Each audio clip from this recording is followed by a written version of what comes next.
मालकिन, मैंने वही देखा था जो मेरी आंखों ने दिखाया। शायद तोता उड़ गया हो।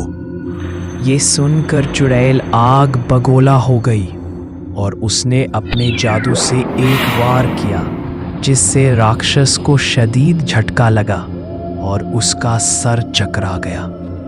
चुड़ैल ने चीख कर कहा, चुप रहे अहमक, तू जानता है वो तोता जादुई ताकत रखता है। अगर वो आजाद रहा तो मेरी सारी मेहनत बर्बाद हो जाएगी। राक्षस लरजती आवाज में बोला, मालकिन, आप अगर इजाजत दें तो मैं दोबारा जाकर देखूं। नहीं, अब मैं खुद जाऊंगी।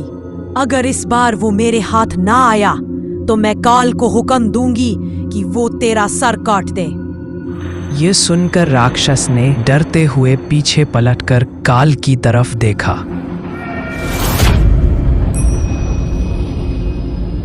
काल को देखकर राक्षस के पसीने छूट गए।